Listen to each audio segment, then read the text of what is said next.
Okay, looks like, Yes. are we okay? Yes, we're good. Okay, great. Well, we will jump right in then.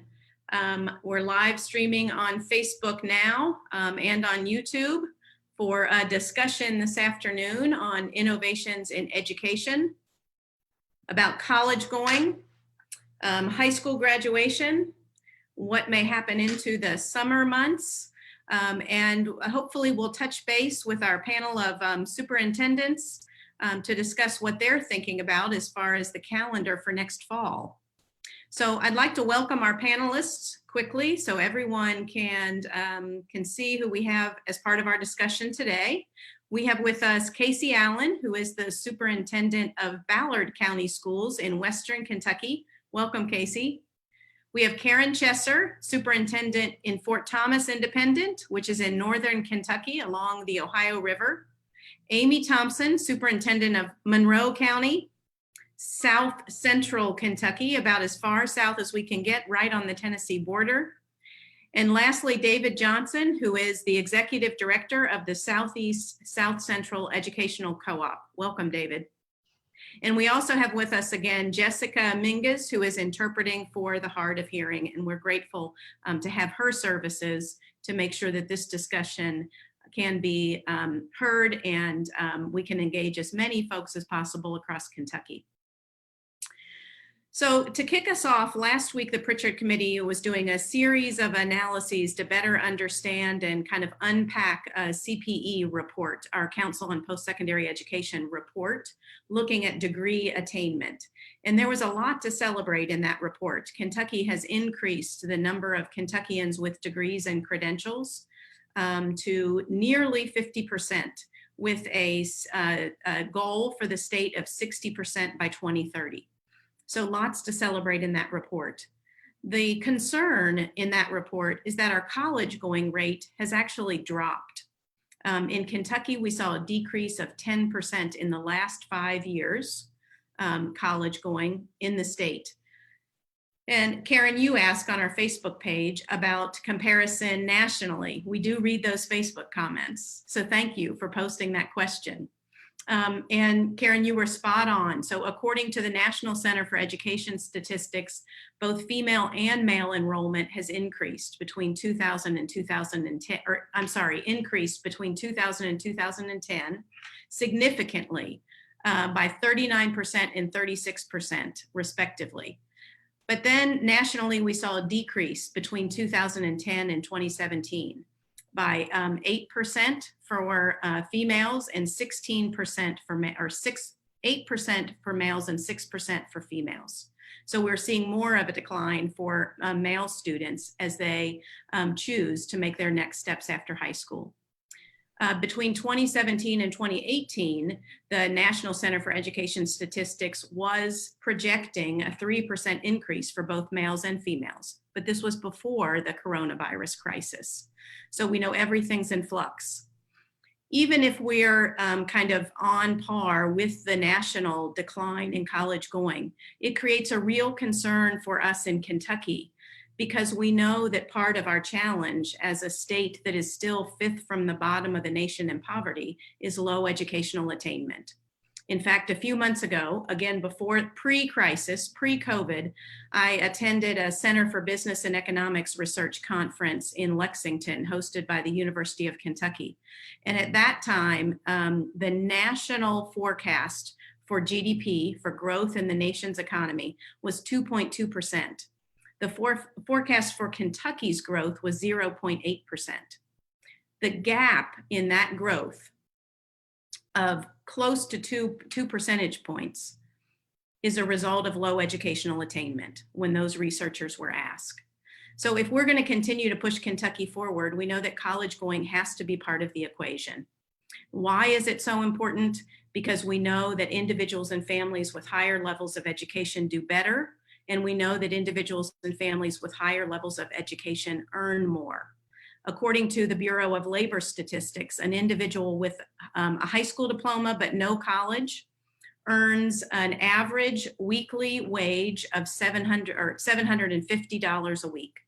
Their unemployment, the average unemployment rate for an individual with high school and no college is 4.5%. Now, if you compare that to someone with an associate's degree, they're looking at an average weekly wage of $850 and an unemployment rate average of 3.5%. We bump up to a bachelor's degree and we see $1,000 a week earned and an unemployment rate of 2.5%. Whether it was the Great Depression, the Great Recession, or the COVID crisis, we know that individuals and families with higher levels of education are going to do better and be more resilient through this economic downturn.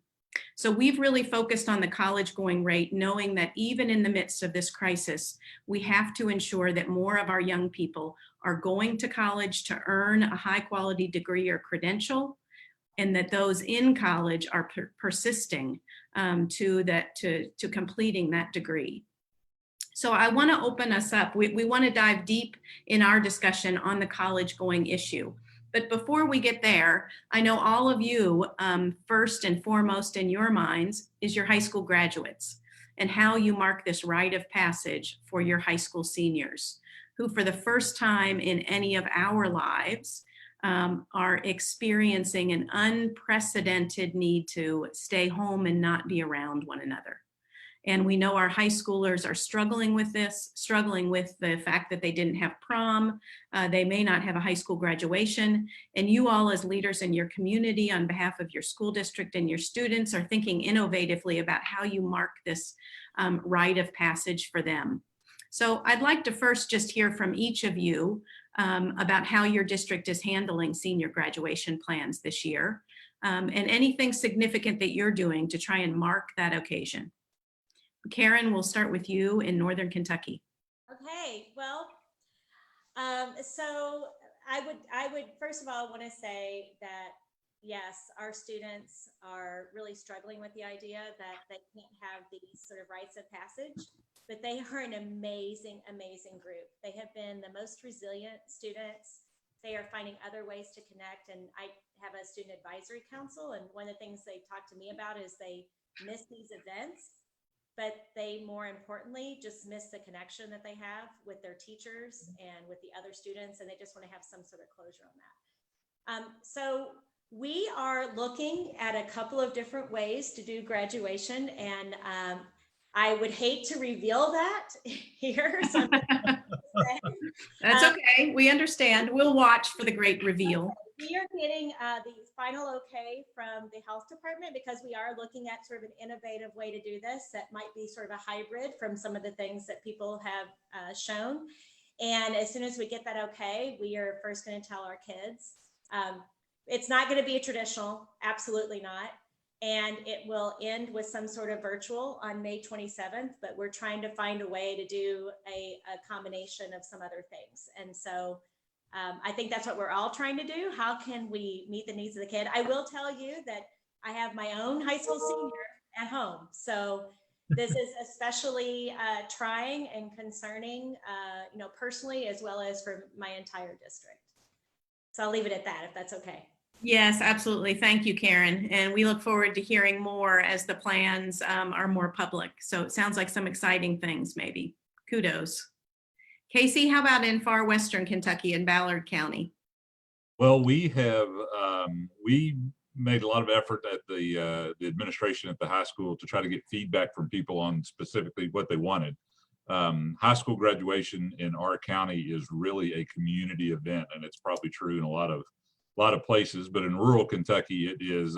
We joke with all of our vendors and tell them that when there's a ball game on Friday night, we're really the only game in town. So graduation is a social event. It is a community expectation. And most of the feedback that we got, both from students and parents, was that they wanted their students to walk across the stage in our gym.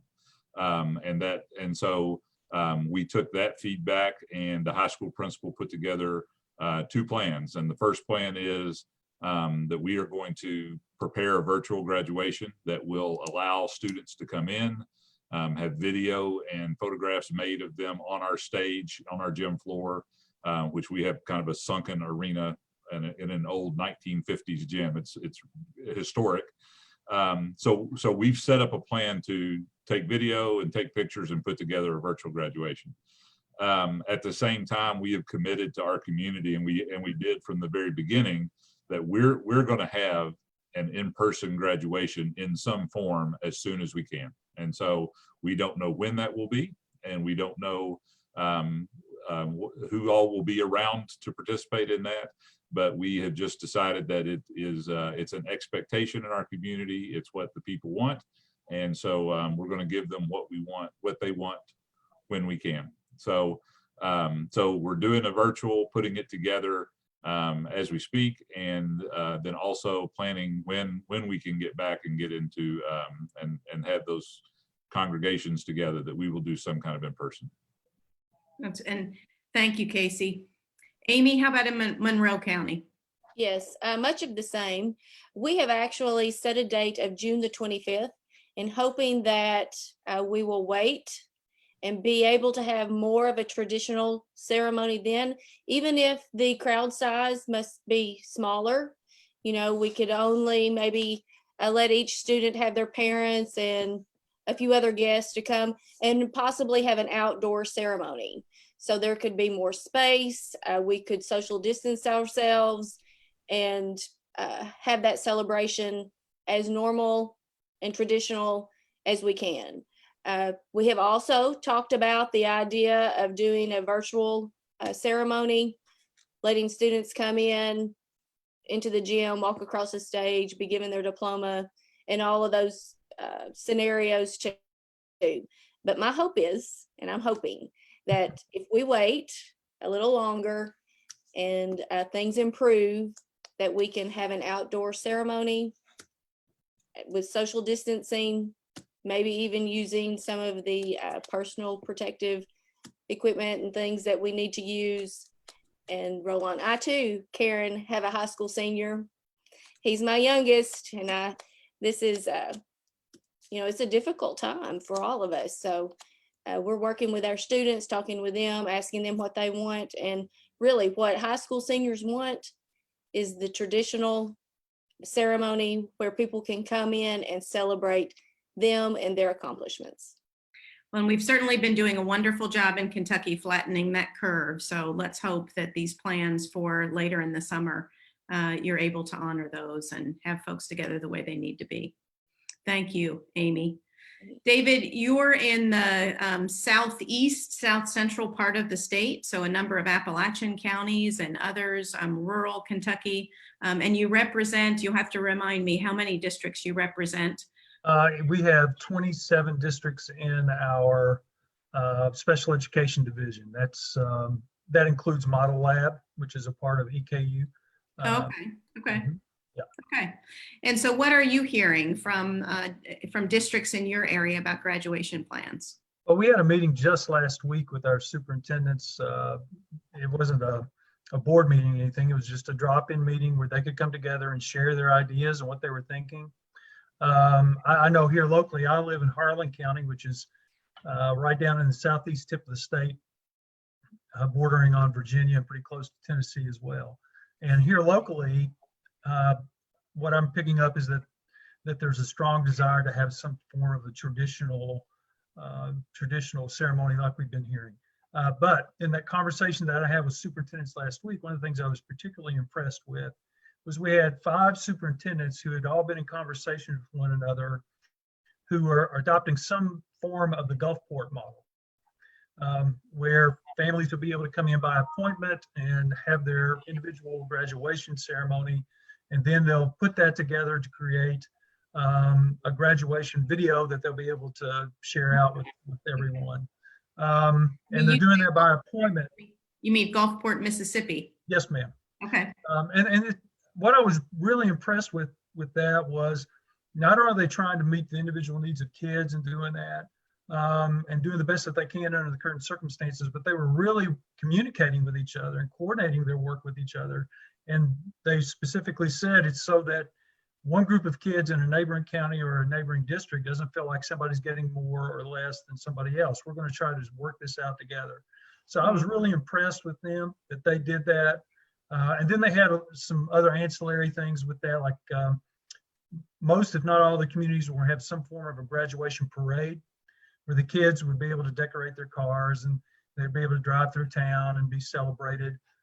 Then they had some other things they had planned, like they had some kids who were going to write essays or some form of a letter that they would get published locally, and allow them to be able to share what their experience has been through COVID, but also just what they miss about school, and to be able to share with that. So they were coming up with a lot of different ways for kids to be able to experience some of the graduation pageantry, but also be able to give them some new experiences, because this is totally new for them.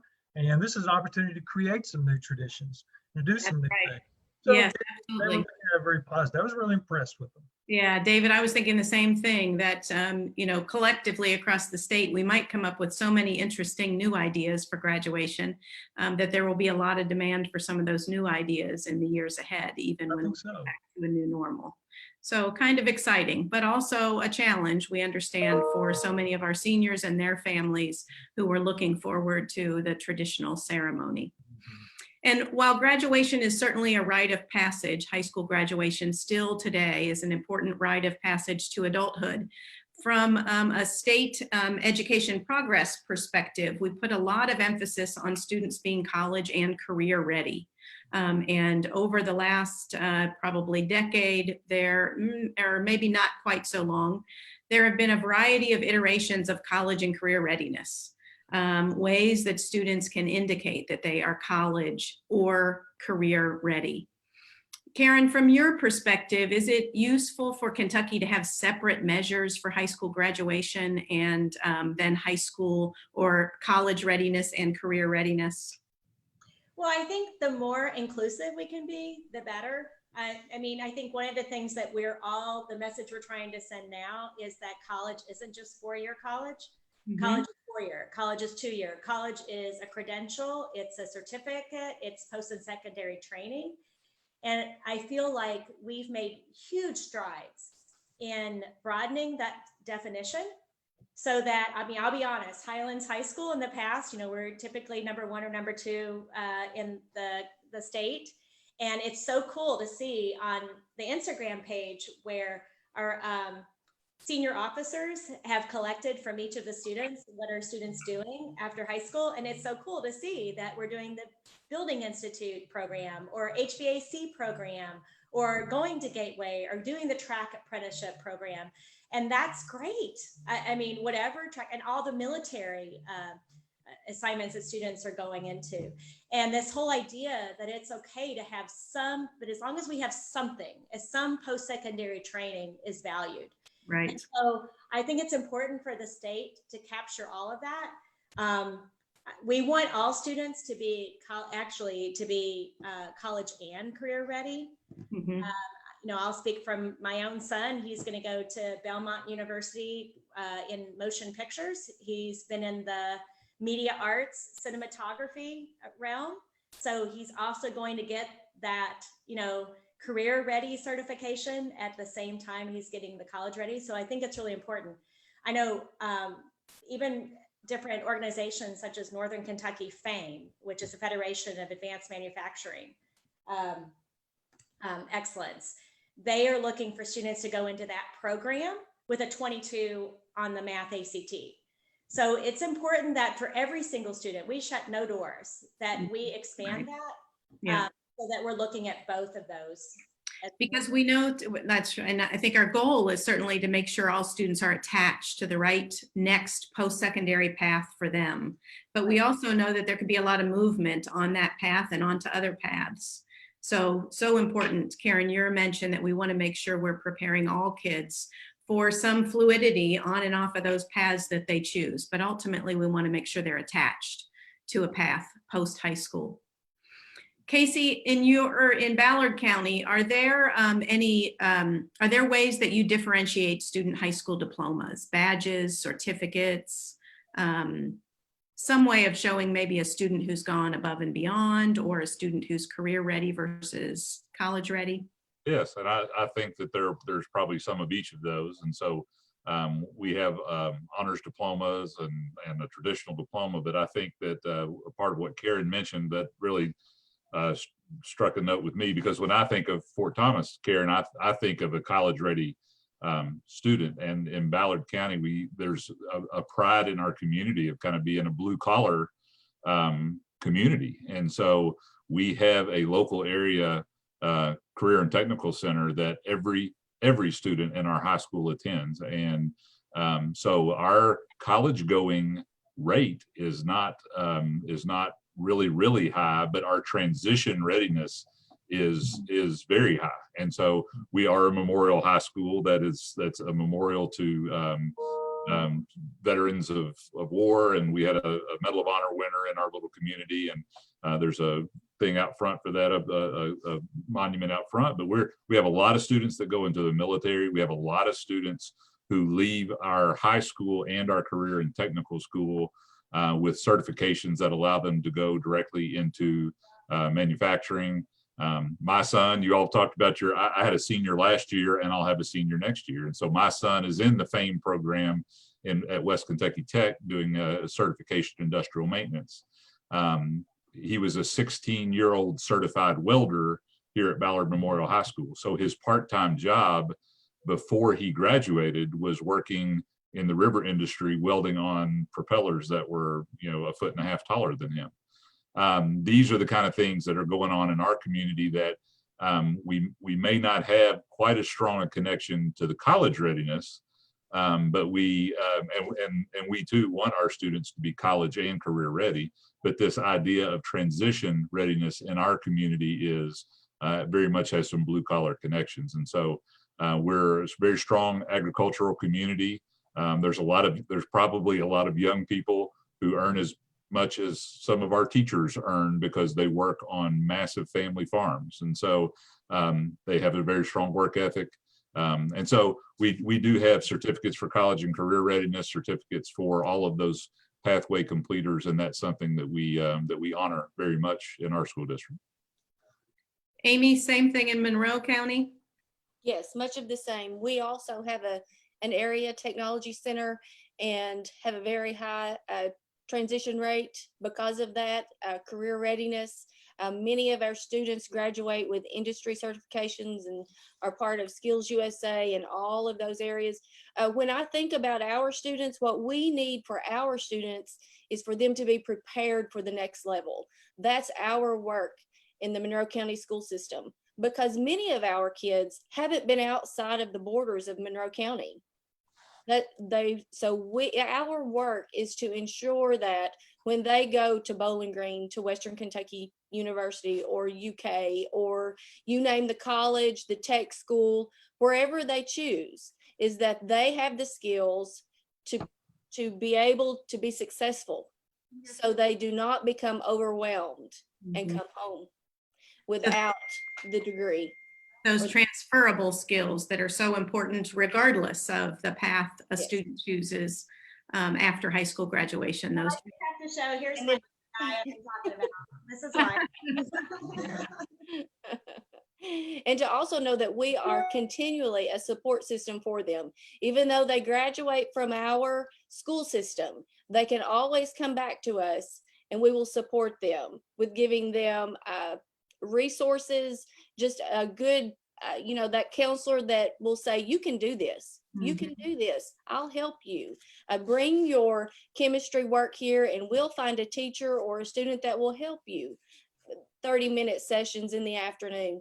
That's our most important role, is to ensure that we provide kids with the skills so they can complete what they set out to do. Yeah, wonderful. Amy, that's a great segue as you talk about counselors. I'm going to jump ahead a little bit. I want to, David, come back to you on the college going in Eastern Kentucky. But you brought up counselors, and one of the things we've heard repeatedly over the last year plus or so is that many students are expressing concern about the cost of college, while at the same time they may not know they can receive support for college by filling out the FAFSA. So do you think students are generally knowledgeable about the FAFSA, and are counselors in your district, does that support include that FAFSA piece in your district? if I could speak to that, Mhm. 3 or 4 years ago, I employed a college and career readiness counselor. And that has been a saving grace for so many of our students because she totally focuses on how to help kids get the resources they need to go to the next level. That she, from the time they become a freshman in high school, she tracks them, she works with them, she meets with them on their goals, what they hope to achieve by the end of high school. And what she also does is she sets up with them at the beginning of that senior year, talking about FAFSA. Well, she actually begins before that. You know, when you become a senior, these are the steps that you will take to complete your FAFSA. She has a one-on-one relationship with their parents. Our current senior class is 142 strong, and that's a pretty average size class for us. Sometimes we'll have a few more, maybe a little less, but Miss Mitzi Holland, our college and career readiness counselor, is wonderful. And she makes sure that kids have everything they need. Myself, I send her text messages and ask, okay, what do I need to do for my senior? And she leads me down the right path, and I'm supposed to know. And we know that, But we know that personal connection is sometimes so important, especially with the FAFSA for students. Kentucky has a really wonderful participation rate in FAFSA. Roughly 73% of our students fill out the FAFSA. So we're a forerunner nationally. We ranked 13th in 2019-2020, and we're on track to rank 7th this year. So we're doing great work supporting our students filling out the FAFSA. Except that there's still 27% that aren't filling it out for some reason. And a state that is as poor as ours, I mean, we have to accept that probably part of that 27% are the kids who could really benefit from knowing what they could get to support their college path. And so what you describe with, is it Mitzi? Mitzi Holland. Yeah, Mitzi Holland is exactly the kind of support I think that many of our students need. So other thoughts on FAFSA? Yeah, I think that, you know, it's kind of a given. Our students will complete that. Well, and I'll be honest, as a parent, and those of you all know, it has to be very parent driven or adult driven because it's difficult. Yeah. And so I feel like that's not really a barrier for our students to fill that out or to get some help to get that out. The problem is what it yields. Okay, so when students are looking at now, well, first of all, some students aren't seeing themselves as college material, whatever that means. And I think the more that we can help them be successful in dual credit, the more they'll see themselves and they'll have that connection to the school. So they, you know, I think there's a statistic at Northern Kentucky University, for example, that if you have 12 hours, you are 71% more likely to actually graduate from college if you have 12 hours of dual credit. So the more we can have students see themselves as earning college credits, the more they'll want to do the FAFSA. But even when you do the FAFSA, you know, I think there has always been this idea that it's just going to tell you you're going to get all this money for school, or even that you can take a loan out. And that's not accurate. The cost of college is so much that that loan is not going to be able to pay for that for a typical family. So for example, a family of 2 teachers, they're not probably going to, you know, be able to qualify for any sort of federal funding, and the loan is not going to pay for it. And I think that's really the issue right now, is how do we help our students find other ways to pay for that? Because they're not going to necessarily get the federal funding, and they're not going to be able to get enough of a loan. And scholarships are completely different now than what they used to be.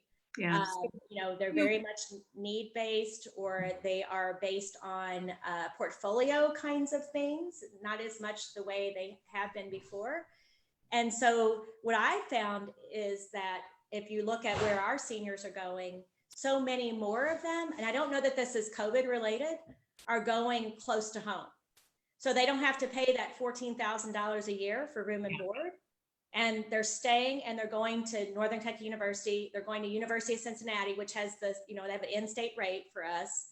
Or they may be going a little bit farther away. They may be going to Gateway and doing a Gateway to NKU, which is our, you know, 2-year college, and then going to NKU. So they're kind of making smarter choices about how they spend their money. The affordability issue is really important, and understanding the full cost, not just the tuition, but the full cost, which I think, Karen, you described there so well. It's not just the tuition. And students are becoming, I think, more savvy and also more worried, I think. So definitely an affordability issue and a kind of middle income squeeze issue, I think you also described there, which is important for us to understand. So as far as, David, I'd like to turn to you and the decline in college going that we're seeing at the state level and nationally. So 10% drop at a time when we know that college pays. While there is fear about affordability, fear about student loan debt, we still know that a college degree sets an individual and a family up, or some level of college. So as Karen mentioned, it's not just a 4-year degree, but certifications, 2-year degrees, have a significant return on investment, yet we're seeing this decline. Are you seeing a decline in Eastern Kentucky, or what are you hearing about college going in Eastern Kentucky? Well, I think there's several different things going on, and I think they're probably true everywhere. I have a couple that I'm pretty good friends with, young couple, just been married for a few months, and now they've learned they're expecting, and they've come out of college, and when they married, merged their debts. They had almost $200,000 in debt. I mean, I think when young people are looking at that and they're thinking, yeah, I may make more money if I go to college, but how long is it going to take me to break even, to get back to the point where the investment is paying off, and I want to have a home, I want to be able to live the American dream, whatever that may be, and it takes a lot longer for that to happen. I mean, when you look at this generation of young people, they've dealt with some hard blows. I'm thinking of my own kids. I have a daughter that's 28, son 30, both married, have kids. When I look at them, when they were 8, 9, 10, 11 years old, 9/11 hits. And then it's just a few years later, the Great Recession hits. And then a few years later, now we're in COVID. I mean, this generation is facing struggles like, I don't know. I don't think we've seen this kind of struggle for a generation, maybe since that one that went through the Great Depression and World War II. I don't know if we've seen that. Yeah. Karen, I believe you mentioned dual credit. And I know all of you, I'm sure, are offering dual credit opportunities. And I'm interested in your reflections on kind of I guess the power of dual credit to attach more students to college after high school, and their persistence once they go on to college with those dual credit hours that they've accrued while they're in high school. Casey, are you all providing a lot of dual credit opportunities? Well, I don't know about a lot. We're a very small school district, and so our graduating class, Amy, will be 70 students, and that's a small class for us. Our average class size is usually around 100, but we do have dual credit opportunities, and I do think it gives students a connection to higher expectations, different expectations, more challenging coursework, and like Karen said, I think that there's research that shows that connection to post-secondary work and completion builds a feeling that they can be successful. So some of the things that I've listened to, just thinking that, number one, Amy, we did a college and career counselor, money well spent for any districts that aren't doing that. It just so happens that our college and career counselor in our small school is also one of our higher level math teachers and does our dual credit courses that teaches them on site. We have a little bit of a difficulty making connections, being more rural, with post-secondary institutions to help us offer dual credit courses. We do have Murray State University, which is a rural state university. We have WKCTC, the West Kentucky Tech, there in Paducah. And so we do have opportunities, but it's a little bit of a struggle. But I think part of what you're asking, and Karen mentioned it earlier, that if there's a downside to a blue collar community, it is convincing students that they are college material. And that idea it's work in the community to convince parents that there's value in it and students that they're capable of it, because their parents haven't had that opportunity or didn't need that. And so our largest employer in our small community closed its doors on a month's notice about 5 years ago. And that's what people in this community, that was their future, was if you knew someone you got on at the plant, at the paper mill.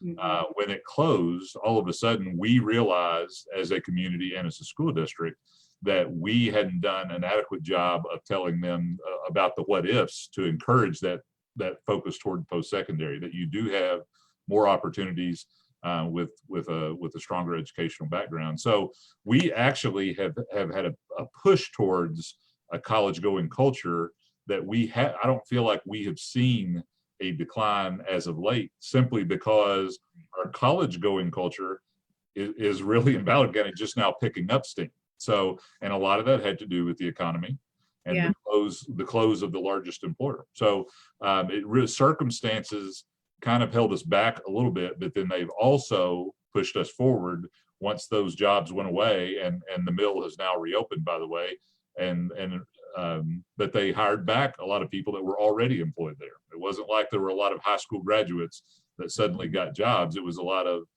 30, 40, and 50-year-old unemployed people that came back to work. So our students saw, you know what, I do need to have another plan, and the other plan can be post-secondary, even if it's looking at a certificate or an associate's degree in a trade. So. Yeah. I would be remiss if I didn't put AP in that bucket as well, because what I've been really impressed with our high school, we have about 250, 270 graduates a year, is that offering a menu of options. So, AP, a dual credit taught by our teachers, dual credit taught by college teachers, some online offerings.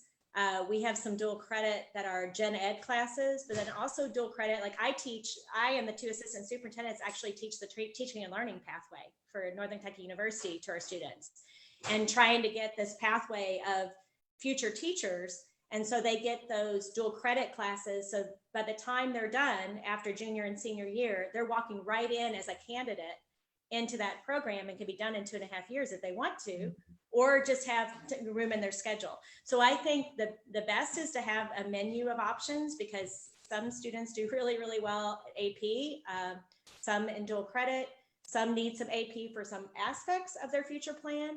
But the big thing is to have a future plan. And that's one of the things that we're trying to work on in Northern Kentucky, is to figure out, helping students understand with our college career counselors and others, what are each student's individual aptitudes and interests, and what are the multitude of careers that might lead into that, because we don't typically know that as educators, and trying to find ways to expose our students for those kind of 21st century careers. That exposure is so important. And I think Casey and David, you both did a great job just kind of underscoring that, the economy is part of this equation as well. So it's part of the value proposition. So if students see the degree paying off even closer to home, they have exposure to folks with degrees they're able to use closer to home. All of that's really important. And so those linkages, I think, are incredibly important for us as a state as well. The more our students see those connections. The other thing, Casey, you meant, go ahead, David. I was just going to say, one of the things I think, Brigitte, in our area, our part of the state, is that much of the economy was focused around coal industry, and with the decline and pretty much the loss of the coal industry, it's had a ripple down effect in so many different ways. For example, you were talking about being college and career ready. Well, most recently, when we were talking about college ready, how we were measuring that, students in our area were at a detriment, because some of the ways that may be available to Karen in Northern Kentucky are nowhere possible in our rural areas. No way that those kids could have those opportunities to become or to show that they were career ready. So sometimes the way you measure things is going to impact how things are going to come out, right? So that makes a big difference. And then as kids, one of the things we've seen happening too, you've probably seen the statistics that when kids go to a school in a certain area, they're more likely to stay within a certain radius of where they went to school and all those kinds of things. Well, like Casey was describing, in a rural area, we don't have a whole lot of options for where kids can go to school. If they're going to go to a four-year college, there's not a lot of choices. We have a couple of private universities and colleges, maybe within 45 minutes to an hour or more away from where I live now. But what ends up happening many times is those kids will go somewhere else to go to college, and that's where the job opportunities are, and they'll stay there, and then those folks, don't come back, and then it has ripples all the way down through of your future economy and what's happening with opportunities. I mean, it's all tied together. If you try to just pull one piece out, right, you're not going to see the big picture. You're not going to make the impact you think you're going to make. that's right. For progress, it has to all be linked together. That's right. And I think the partnership piece is key. So each of you in some way have mentioned the importance of those local partnerships, local community and technical colleges, local universities, and being able to build those relationships, those partnerships that then benefit a more seamless transition for students post-high school into the right post-secondary path for them. Amy, what types of partnerships are there in Monroe County that you're able to utilize to support students? Yes, we have a great relationship with Western Kentucky University and also Sky CTC. Both of those are located in Bowling Green, Kentucky. We're about 60 miles south of there. We also have a very strong relationship with Campbellsville University, and we also do dual credit with Murray State. So we just stretch ourselves all across the state of Kentucky, but we have a very strong dual credit program. It's been in place for 10 years or more, and it grows every year. We started off small many years ago with dual credit, and that has grown. We have a stronger dual credit program than we do AP, but we do have AP courses. But when you can look at a student and tell them they can receive 3 hours of college credit for $150 or $180. That's very enticing to them and their parents. So we have many kids who will graduate this June with 30 or more hours of college credit. And that's basically like getting a scholarship for many of those families and those students. So it's a great opportunity, and it gets them on the right path. Typically with the support that they're provided through the university and of course Monroe County High School, kids usually come out of there with a good GPA, gives them a good foundation, and then they're ready to move on to the next level. Yeah, that's great. We only have a few minutes remaining, and I know we could talk about kind of the successes and challenges of college going and some of the policy levers we've used as a state, like dual credit, AP, and the partnerships with our community and technical colleges and our universities. But I would like in our remaining minutes to kind of move us forward to thinking about the summer months and the fall, because I know that's also top of mind for each of you. David, I heard you present just a wonderful set of questions on the KDE task force meeting recently, thinking about learning loss, the summer months, and what might be happening into the fall and what direction or guidance we might all receive or use as a state. Will you share a little bit about your concerns as you look into the summer months in the midst of this crisis and likely continued intermittent social distancing? Sure, I appreciate it. As we have been thinking about this and in our conversations internally within our cooperative and then conversations with a variety of groups of school and district leaders, even teachers, we've really been focusing on 3 key questions that we think everyone needs to be thinking about at this point. One is, how do we deal with the COVID and summer slide? How are we going to deal with that? How are we going to reduce the impact of that? Hopefully through some form of summer learning, some type of program that's going to try to reduce the impact of the time that we've missed with face-to-face work. So that's the first question we talk about. The second question we talk about is then, how are we going to deal with the gaps that are going to be created by COVID? The slide is a little bit different than gaps. The slide is the timer away. The gap is probably that which has been created by an NTI system that wasn't intended for this purpose.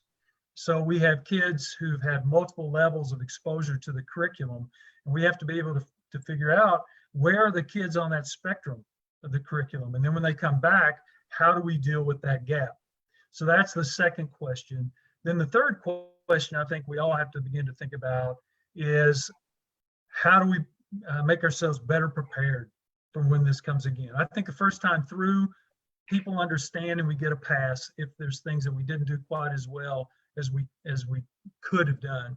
Now that should this come up again, and most folks are saying it probably will, that we're probably going to deal with some kind of a resurgence of the virus. So should that happen, how are we going to be better prepared to not have those gaps again, to not have those problems? And intermingled with all of that is the social emotional piece that has to be dealt with. And we had a conversation with our superintendents last week. So impressed again with them and their forward thinking. Some of them are thinking about building in NTI-like lessons next fall so that their teachers and their students and families begin to learn what that could be like, and teachers get a better experience of how to develop and create those kinds of lessons. Some of them are even thinking maybe they take some NTI days earlier on in the year and learn the lessons, figure out the bugs in their systems, and try some new things and see how it's going to work. Just been really impressed with their forward thinking in trying to address that. And there were a lot of other ideas, but in our mind, those are the three big questions that we probably need to be thinking about, and then aligning our resources to that. The federal money that's coming in, how do we deal with that? How do we use the time that we're going to have in May when teachers are going to be working after the kids are finished with NTI?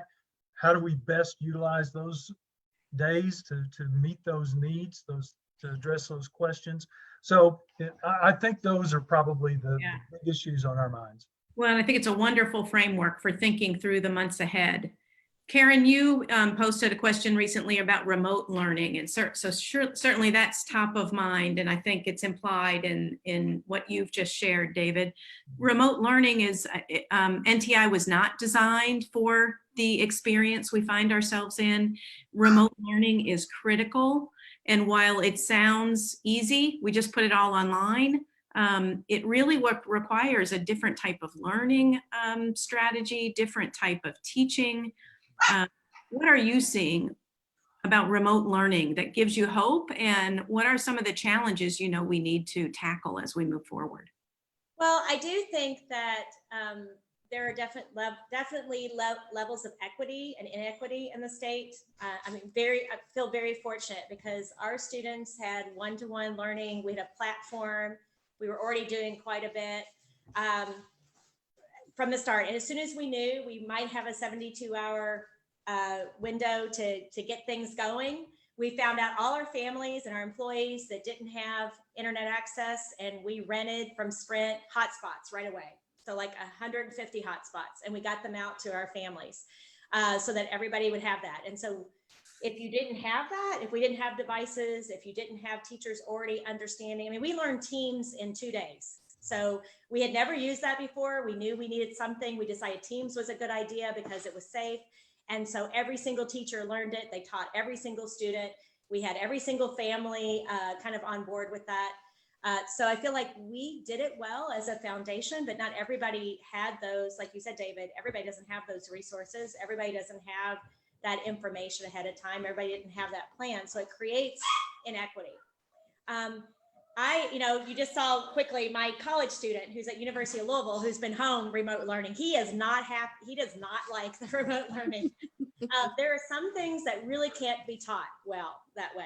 No. And so the more we can,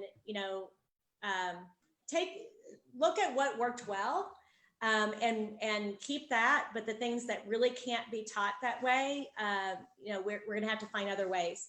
My student advisory council, a couple of things. I have this advisory council, and they're not like the students that everybody They didn't have to sign, didn't have to give applications and the teachers say you're on it. It's like 100 students who just said, I just want to be on it. And I have different students at different times who will get on there. And there are a couple of things that they really liked about this that we want to capitalize on. And I'm just going to say that 2 things were connections with teachers and reservoir of time. So first of all, reservoir of time. One of the things that they said was, it may have been in the past that I was in a classroom and I got the concept in the first 10 minutes and I got all my work done. And now I have this time that I'm not really using really efficiently.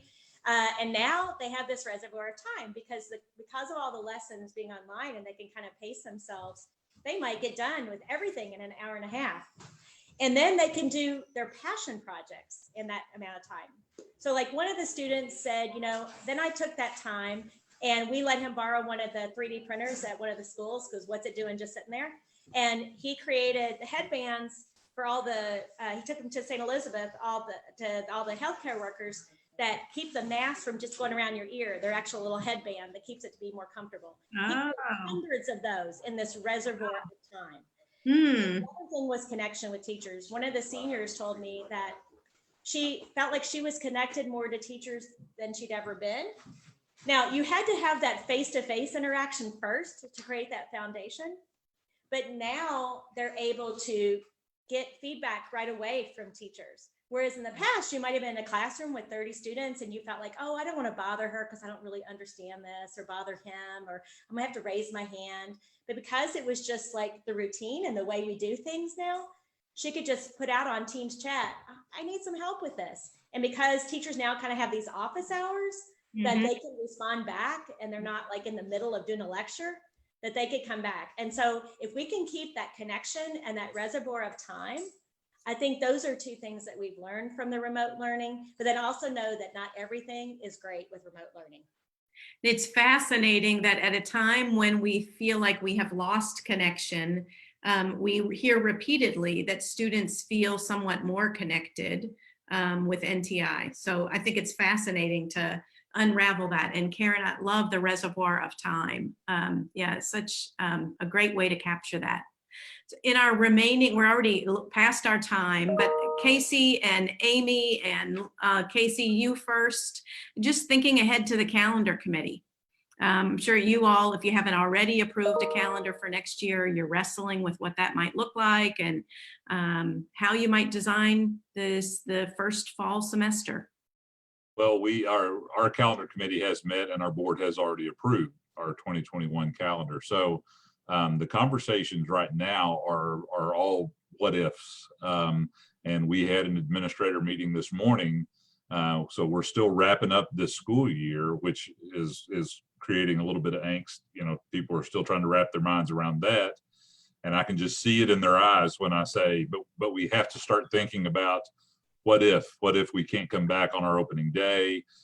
Do we start with NTI or do we delay the start of the school year? And really saw the glazed eyes because I know what they're thinking is I have to get all this NTI work in and we have to figure out what we're going to do with it when we get it back. And so we have started having those conversations. And right now, the way we pose it in our district is there's value in talking about it right now, even though we know that whatever the facts are that surround what we're able to do are going to be vastly different at the end of July than they are right now. And so let's at least start talking about what our options are, whether it's staggering days or staggering students or starting with non-traditional instruction, which, by the way, don't know about our other superintendents, but we were not an NTI district before this. In Western Kentucky, it was actually pretty rare. So there were only 2 districts in the West that used NTI days. Number one, I don't think we get quite the weather that you all get, but it just hadn't been. And so I'm gonna tell you, it's a change now because everybody thinks we'd be crazy not to be NTI now. So that has gotten us out of our comfort zone, or it's gotten us into a new comfort zone, which is, man, doing a day or 2 of NTI for snow, that's a breeze compared to what we've just been through. Yeah. But given what happened with us with NTI is, would we dare start a school year with it? Would that ever be a consideration? Mm-hmm. And I think what we have come to accept is everything's a consideration right now, everything. We don't know what the facts will be. We don't know how things might be altered or what will be best for our community or best for our kids. So what we're going to do right now is start a conversation about what our options are, what things might look like, where would our comfort levels be, so that we can be flexible and nimble and make decisions when we have to make them. So that's another part of that conversation today is we don't have to make this decision today. We don't even have to make it next month. There will come a time when we'll have to make a decision, but that time is not now. So let's talk now while we're not, struggling with this. Let's talk now about what the options could look like. So that's what we've done, and that seems to have been successful. Approaching it as this is not a must-have decision right now, but let's be creative. We've been forced outside our comfort zone, and so let's live there for a little while, and let's talk about what our possibilities are. So that's what we're doing in Ballard County. Yeah, thank you, Casey. Amy, are you all talking about possible instructional days in the summer months to account for a new normal in the fall? Well, our start date for next school year is August the 14th, is where the new year would begin. Our discussions that we are having is about what will that look like. I'm hopeful that we will begin then. That will be our begin date. That's what we're hoping for. But we know it could look different. We know kids may have to wear a mask. We know that when kids get on a bus, we may have to take their temperature. We are talking about those things. We were an NTI district to begin with. We have been for 4 years. So we had a plan. We had a format. Did not ever think that we would do it for weeks on end and that type of thing. But if we need to begin with summer work to supplement the fall, then that's what we'll do. But hopefully we can have some type of normal come August the 14th. And we've also talked about rotating days and having, maybe we come to school Monday, Wednesday, and Friday, and we have NTI on Tuesday and Thursday. We just don't know how that will look. And and try to also make it as easy on families as we can with childcare and, parents who have students at different schools. So we want to make sure that we accommodate for all of those kinds of things. But that's what we're looking at. David, anything to add from Eastern Kentucky? Well, I think same kinds of things. I think everybody's trying to look in the crystal ball and trying to figure it out. And of course, you can't at this point. A lot of the options that I think are being discussed are the same things that we're hearing around here. The thing that I think is exciting about it, though, is that even though it's a hard time, and this makes my 37th year in public education, and this coming year, what we're going through now is probably the most difficult situation until next fall. Next fall is going to be more difficult, but what a great opportunity. Mm-hmm. What a great opportunity to take a fresh look at so many things and to see what we can do differently and do better. It's exciting. It's exciting. It's stressful and It causes anxiety, but man, what an exciting time to be in education. Yeah. Karen, I'm going to give you the last word. All right. Well, first of all, I have to say, I have not talked enough in this about our teachers and administrators who are have done miraculous work and completely refabbed everything, and made this work and kept that connection. And they are going overboard to make sure that students feel connected to the school. And we're going to school till May 21st. So we're doing the long haul. Our goal is we want to start school in person. So that I'll be honest, we are August 19th is our first date that we had already said would be our first date. That's in our calendar. If it does mean that we need to start later, that is a possibility with our board, just because we know how important that is to start out with those really strong relationships. It works so well now because our teachers and our students already had those really strong connections. I think it's going to be kind of difficult when we go into a situation where the kids don't really know the teachers. So it may mean that we have to do something different in the fall. And you've seen all the scenarios of smaller classes, you know, spread out. Other areas, like you all just said, flexible kinds of schedules and seating and all that kind of thing. And I think we have to keep all that as a possibility. But heck, our teachers and staff across the state did this. I mean, think about the thousands of meals that are being served too. Yeah. They did all this in like 24 hours, basically 48 hours. So I don't know. And this is the beginning of Teacher Appreciation Week. So Karen, thank you for wrapping us up on that note. A big shout out to all of our teachers who are not only trying to make sure kids have food, but they're learning, and they're also supporting, many of them, their own students learning at home. So big hats off to all of our Kentucky teachers today, this week, and every day. I want to thank all of you for joining us. It's a pleasure to have each one of you with us this afternoon and to hear your thoughts. Really love that each of you underscored in some way the equity issue that we face in the midst of this crisis, and ensuring our students receive the supports, each and every one of them, that they need to excel. And also underscoring innovation, that David, this is a time of excitement, and this is a time that we can identify some real innovations that will serve us now and serve us as we come out of this crisis to be even stronger than we went in, all in service to a big, bold future for each and every one of our Kentuckians, each and every one of our students. So thank you all for being with me this afternoon, and let's stay in touch. Thank you. Thank you. Thank you. Bye-bye. Bye-bye. Uh, Everybody be safe. Yes.